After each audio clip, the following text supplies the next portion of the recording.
In 2019, I wrote 2 articles regarding IoT hacking. In the first one, I reverse engineered the protocol used by a cheap Amazon Smart Light, and I just had a first glance at the information sent and logged by the application. That's what we are going to do together, but with another device in this video. In the second article, I actually decompiled the application and had a look at the code. That was a very fun project, and I think there is many interesting things to say regarding these cheap devices and their software. You should take a look. Links are going to be provided in the description. Recently, I felt like hacking random stuff, and I came across this IoT LED strip on Amazon. It's inexpensive, it's 27 euros, which is okay. It's controlled with an application, it's something I could actually use, and it connects using Bluetooth or Wi-Fi. The reviews are not too bad, I would say. Looks quite okay. So I bought it. This is what came in the mail a few days later. As advertised, it's a no-band Wi-Fi and Bluetooth controllable LED strip. It also came with a nice user manual explaining how to connect using the application, which I just looked at and did not actually read yet.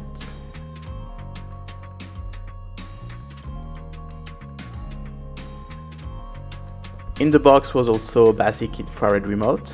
I got the exact same one with my other lights. And this controller, it has one 4-pin connector which is used to plug the LED strip in.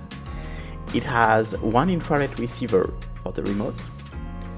And it also displays 3 buttons, including one on-off switch, and works with a 5V alimentation. But we're going to have a look at that later.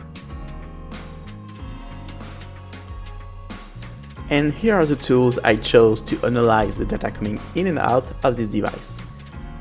First, a Raspberry Pi 4 with Raspbian installed. It's going to be plugged to my local network. Oh, and also SSH has been enabled. And I'm also going to use a TP-Link Wi-Fi adapter that can be used to create wireless access point. You might start to understand where we're going with that. The first thing we are going to do is use Nmap to find our Raspberry Pi's IP address so we can access it.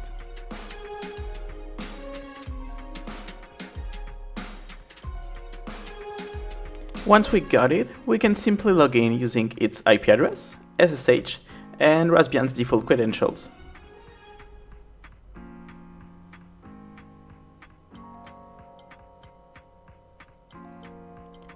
That being done, we're going to do a quick update, just to make sure that our software is not outdated.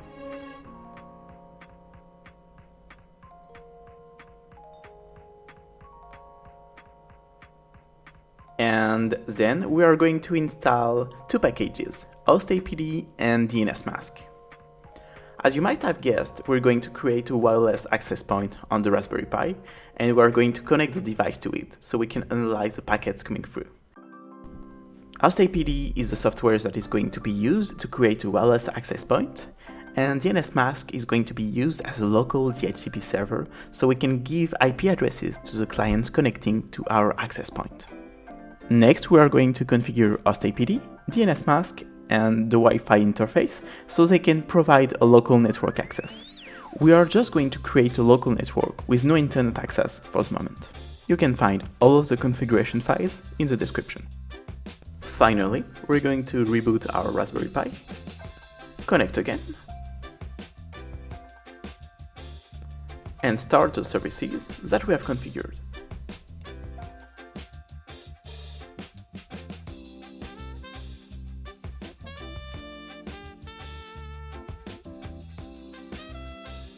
The access point is enabled, and you can see the SSIDs that I chose being broadcasted. I'm going to connect my mobile phone to this Wi-Fi network just to check that everything is in order.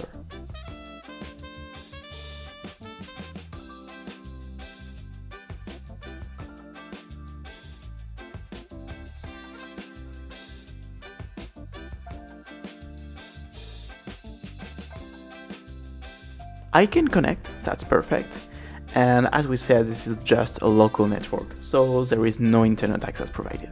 Now I still need to connect my IoT device to the network. I'm going to go to the Play Store and download the official application for this device, which is named Popotan.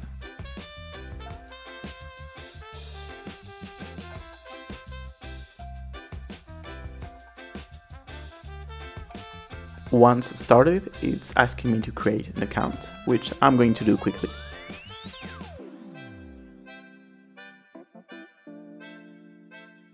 And here we are connected to the Popotan application. Its interface is quite simple, at least for the moment, and we're just going to add a new device and click the Add button. The model I chose is the SL2, so let's select that. It says here that we have to put the device in setup mode, and to do that we have to hold the on-off button for 5 seconds at least. Let's try that. Okay, well, the blinking pattern kind of looks like the one I have on the application, so I think we should be good. Let's get back to it. The application requires Bluetooth activation, which makes sense given it's a Bluetooth capable device. And it found my LED strip. Next, we have to configure the Wi-Fi network that is going to be used by the device, which is the one we set up earlier. And now we have to wait. I don't know exactly what the application is doing. It says it's scanning the device, but I don't have any idea what kind of scan it is doing. At first I thought it would be flashing a new firmware. I'm not sure this is what's going on. But when it gets to 83%, it just fails. I can either look at other solutions or try again, so I click on the Other Solutions button and it redirected me to this page. This is about access points supporting both 2.4 GHz networks and 5 GHz networks, which is not the case of my access point. So let's just try again.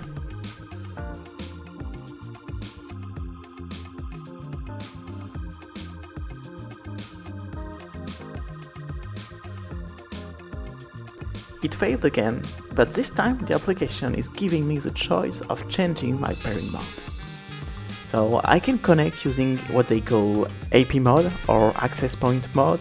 To enable this mode, I have to turn my device on and off a specific number of times until it blinks in a faster sequence than what you've seen in the video.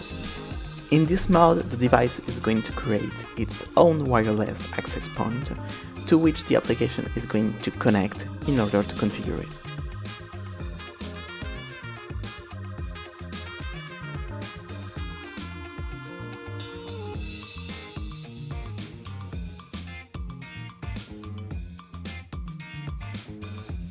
Unfortunately, even using AP mode did not allow me to configure my device. But this time during the loading, I noticed that the second step is something cloud related, and without internet connection, this is not going to be working ever. So I went back to my Raspberry Pi, activated IPv4 forwarding, which is going to allow forwarding packets from my Wi-Fi network to my other network interface, which is connected to the internet. And added the redirection rule from my Wi-Fi network to my local network interface using IP tables. I tried one more time to pair my device.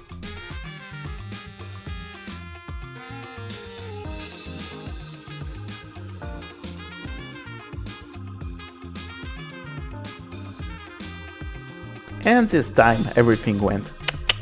I can fully control my LED strip using the application. The interface is quite good actually, and reactivity as well.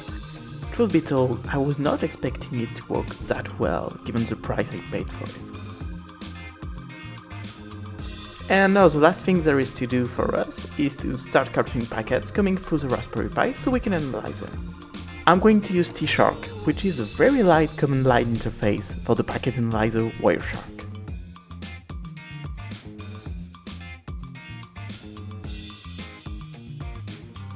And once I'm done installing it, I'm going to log in as root and start saving to a pcap file the packets coming through my WLAN 0 interface.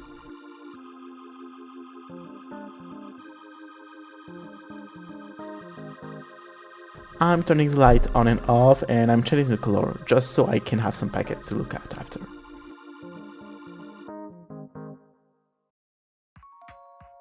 Once I feel like I'm done with the packet capture, I'm going to go back to my laptop and I'm going to download the file from the Raspberry Pi using SCP. This file can then be opened using Wireshark. Wireshark is going to show us all of the data that has been transferred during the capture. I'm going to let the protocol analysis for another time. Well, thanks for watching. I hope you enjoyed this video. If you have any question, you can leave it in the comments, and you can also follow me on Twitter. My contact and social media information is in the description. Goodbye.